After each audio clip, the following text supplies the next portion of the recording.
Hello, ladies and gentlemen, and welcome to this week's episode of This Week in Raider Football. I'm Nick Rush, and thank you for joining us for today's episode where we break down tonight's varsity football contest between your Riverdale Raiders and the Lee County Jaguars.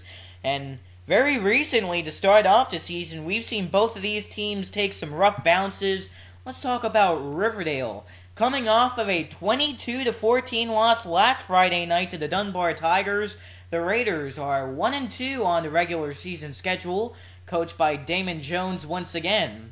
And the state of Florida, their ranking is 268, and in the national rankings, they are team number 4,203. Meanwhile, the Lee County Jaguars are coached by Dave Smith, and they are coming off of a rough bounce as well. 49-3, they were defeated in a blowout contest last Friday night at Sebring High School in Sebring, Florida.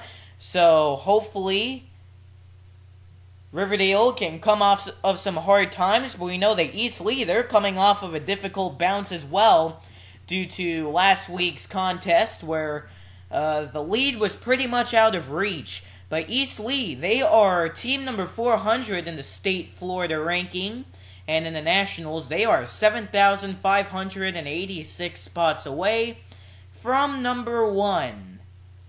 Riverdale and Lee County once again facing off tonight in Lehigh.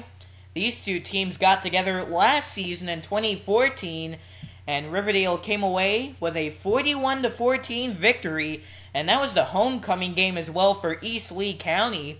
And this was back when the starting quarterback for Riverdale was Jesse Lighthall. And overall, it was a great game for him. Riverdale scored 5 rushing touchdowns to ruin the Lee homecoming game. And this time, it's Daniel Ulmer, the Riverdale Jr., in that starting quarterback position. So let's hope it's another successful night for Riverdale as they try to tie that regular season record to 500. Let's take a look at how Lee County's been doing thus far this season. In Week 1, they came away with a big win versus Gateway Charter. This game took place at Lee. 45-9, the Jaguars came away with the victory. And then in Week 2, on September 4th, they played versus Cypress Lake. Unfortunately, on the website I'm looking at here, where I usually get my stats off of, that game is not recorded. But what it does say is last Friday night, in week number 3, Lee fell to Sebring 49-3, and that's where they face off against Riverdale tonight in week 4. So we'll see how it goes. So let's take a look at Riverdale last week and how they played against the Dunbar Tigers. Riverdale went 1-2 on the season as a result of the loss, and Dunbar up their record to 3-0. They are off to a very hot start, starting off the season with a 44-6 victory over Golden Gate. In week 2, they came away with an overtime win, 34-28 versus Ida Baker, and then they came away with the win against Riverdale last Friday night in what was a very wet game. And of course, with it becoming the last summer months coming in Riverdale, or the last weeks of summer rather, we still have those showers coming by Southwest Florida, and it's led to some precipitation before game time. And we're in week 4, and we've already seen some crazy lightning delays and rain delays with the football games. Very thankfully for Riverdale, there's been no official postponements. They've been able to get through their games. But let's hope very soon, once fall comes around, we'll be able to get that bad weather out of the way and maybe say hi to some cooler weather, hopefully. But we'll have to see how that goes. Fall officially starting up in just a week here in Southwest Florida. So me personally, I can't wait for it, but it really is going to be fun once we get that cooler weather out, especially. But Riverdale played at Dunbar last week. Very fortunately, there was a shower coming by, but it was during the halftime break. There was actually a brief postponement, or a severe weather delay, I should say, not a postponement.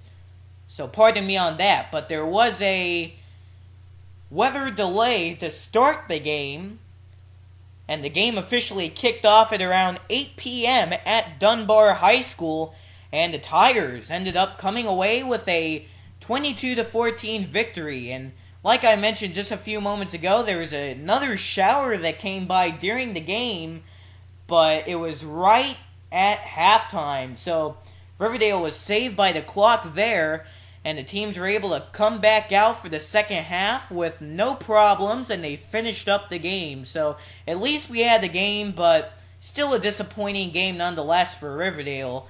Dunbar coming away with 7 points in the first, 7 points in the second, and 8 in the fourth to combine for 22 points. They went scoreless in the third.